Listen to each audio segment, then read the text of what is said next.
Strategi negosiasi gaji. Aku mau share gimana caranya teman-teman menegosiasi gaji sebagai fresh graduate.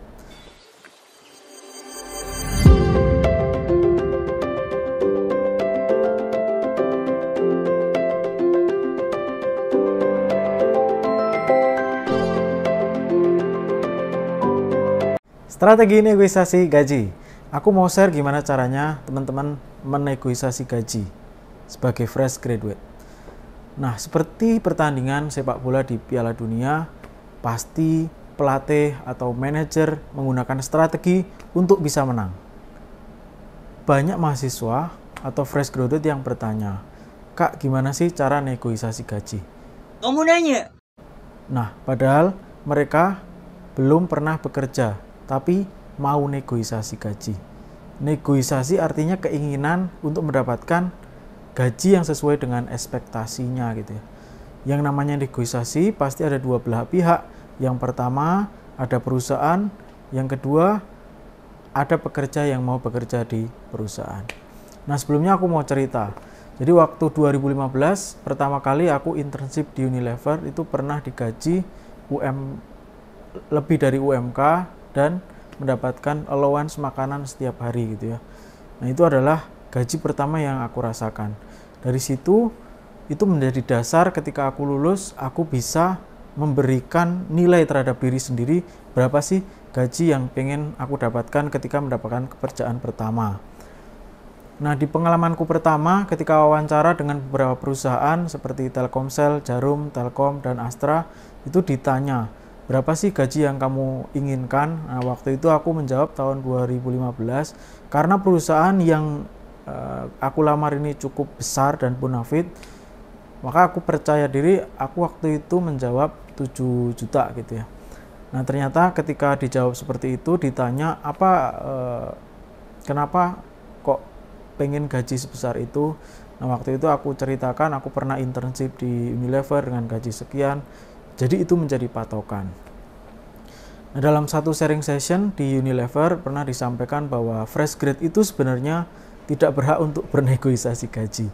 Kenapa? Karena fresh grade itu belum punya gaji sebelumnya, jadi apa yang mau dinegosiasikan? Jadi tidak ada yang bisa dinegosiasikan. Artinya sebenarnya fresh graduate itu diminta untuk menerima gaji pertamanya gitu, seberapapun besarnya, karena di situ adalah saat mereka belajar pertama kali bekerja gitu. Nah, aku mau share gimana do and dance-nya ketika bernegosiasi gaji. Yang pertama, sebagai fresh grade sebenarnya ilmu negosiasi itu yang pertama itu adalah tidak usah bernegosiasi. Maksudnya gimana sih? Nah, ketika kita melamar pekerjaan yang itu bonafit, yang tesnya itu rigid, teman-teman susah sekali masuk ke situ, itu tidak perlu bernegosiasi. Kita yakin bahwa perusahaan yang besar itu pasti akan menggaji kita dengan sangat baik.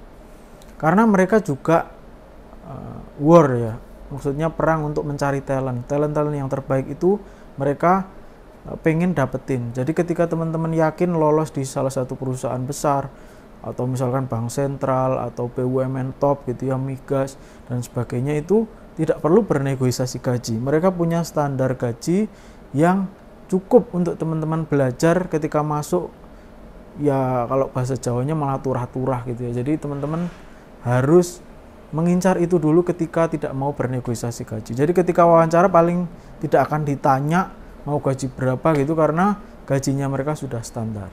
Itu yang pertama. Yang kedua, ketika teman-teman melamar sebuah pekerjaan, di pekerjaan yang teman-teman tidak ketahui, sebaiknya teman-teman riset dulu. Jadi ketika sudah sampai wawancara akhir dan ditanya gaji, teman-teman tahu sebenarnya gaji di sana itu berapa. Itu penting karena ketika ditanya oleh wawancara, teman-teman sudah tahu menjawab dengan angka berapa. Karena ketika itu melebihi gaji dari yang biasanya, mereka mempunyai perspektif bahwa anak ini tidak akan cocok untuk bekerja di sini. Misalkan teman-teman melamar di sebuah pekerjaan perkebunan atau plantation gitu, yang nilai rata-rata gajinya ternyata 5 juta THP. Kita ngomongin take home pay ya. Gaji di sini take home pay. Belum kompensasi yang lain.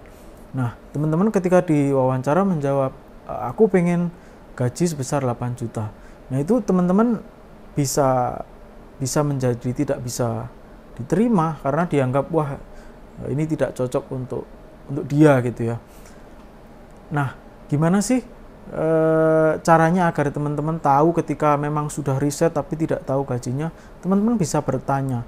Jadi prinsip negosiasi itu kan pertama tidak usah bernegosiasi, yang kedua tahu substansinya tadi ya, tahu substansi apa yang akan dinegosiasikan, termasuk THP. THP ini akan dinegosiasi, jadi fokus THP dulu. Teman-teman bisa bertanya sebelum menjawab pertanyaan berapa gaji yang akan diterima. Nah, teman-teman bisa bertanya, boleh saya tahu berapa besarnya untuk fresh graduate atau semacam saya ketika melamar di perusahaan ini gitu ya.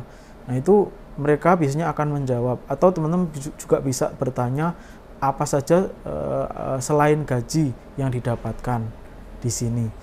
Nah, ketika mereka menjawab di sini minimal akan digaji segini dan range atasnya segini di tahap awal, selanjutnya akan dapat kompensasi misalkan ketika teman-teman harus bekerja di remote area dan sebagainya.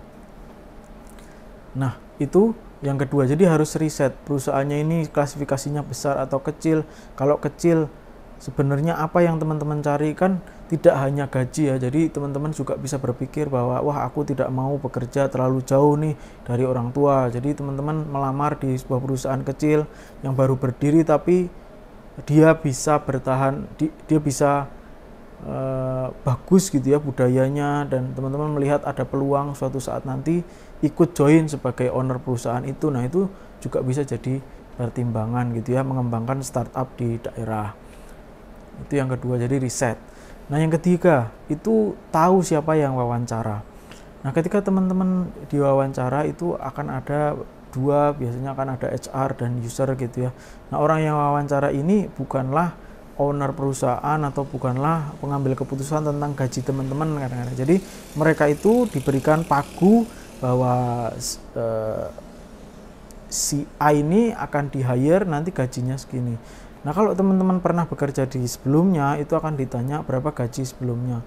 Tapi kalau teman-teman belum pernah bekerja di sebelumnya, nah teman-teman cukup tahu bahwa orang yang di belakang saya ini punya pagu sekian. Nah, kalau teman-teman orang yang wah pokoknya kerja dimanapun yang penting diterima, ya berarti nggak mikir kan gajinya berapa. Tapi ketika teman-teman memang berpikir bahwa aku pokoknya harus dapat gaji sekian, kalau tidak ya itu harus teman-teman sendiri yang pandai-pandai tahu gitu ya. Tidak usah diungkapkan di wawancara itu aku pengen gajinya pokoknya 10 juta, kalau tidak saya nggak mau. Nah, itu pasti itu cuma membuang waktu teman-teman ikut tes kerja gitu ya.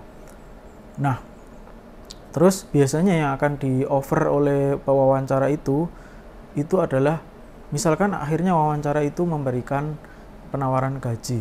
Nah, ini yang keempat ya. Jadi sebenarnya prinsip negosiasi yang keempat itu kita kalau bisa tidak jadi yang pertama mengucapkan berapa angka kita gitu. Nah, kalau bisa dari mereka dulu angkanya. Nah, kalau dari mereka angkanya, misalnya teman-teman pernah bekerja di sebuah perusahaan, ini berdasarkan risetku ya, di beberapa temanku yang bekerja di bank, di industri farmasi, di telco, di migas gitu ya, dan di perkebunan.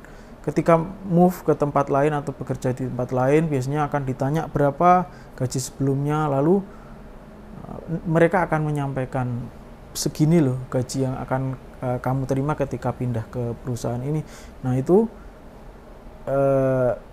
sebaiknya teman-teman mendengarkan itu dulu. Jadi berapa gajinya dan apa fasilitasnya.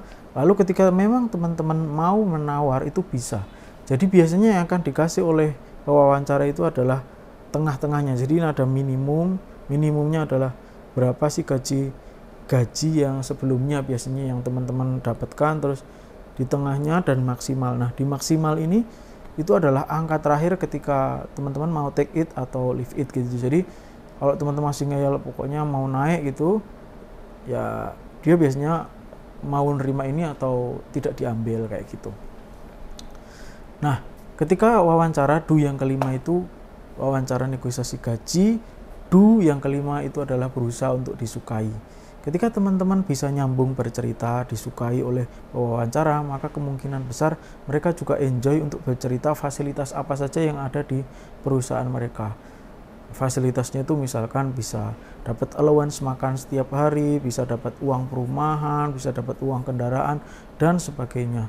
Nah, fasilitas-fasilitas itu sebenarnya sangat mendukung gaji gitu ya. Jadi tidak cuma THP, tapi fasilitas pendidikan juga ya.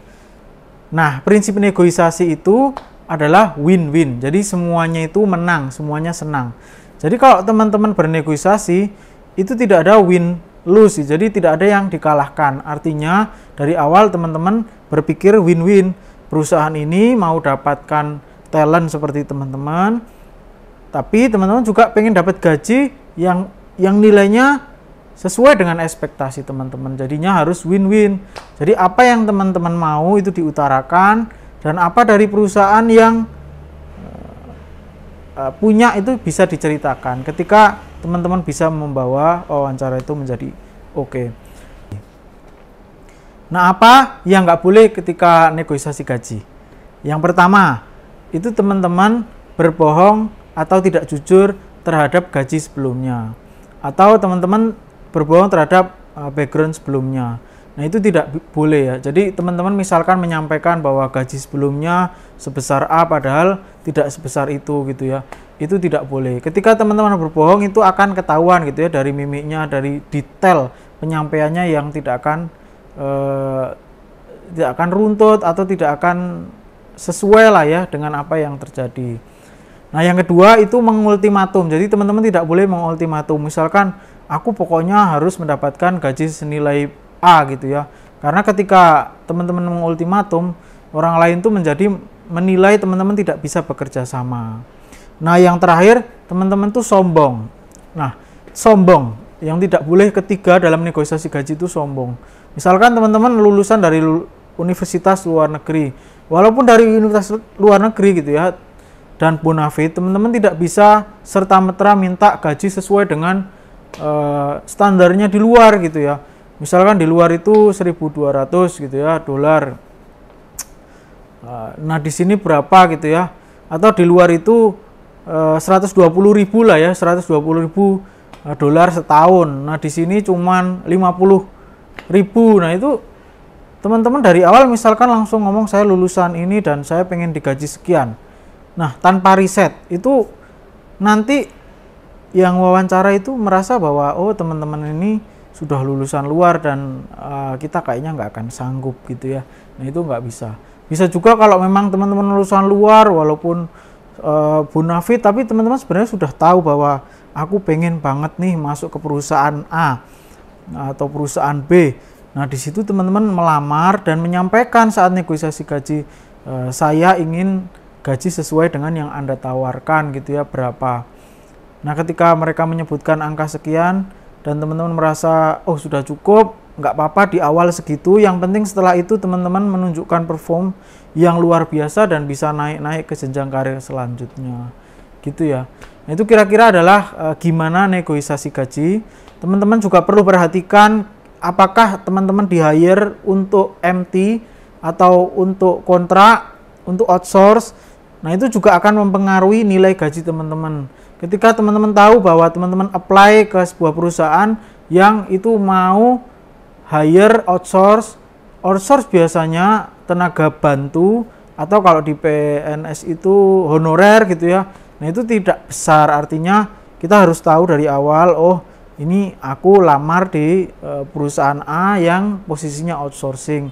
Nah, itu biasanya tidak besar kecuali teman-teman mempunyai sertifikasi yang dibutuhkan oleh perusahaan itu untuk service di perusahaan lain, misalkan IT service desk, terus teman-teman mendaftar sebagai outsource tapi team leader untuk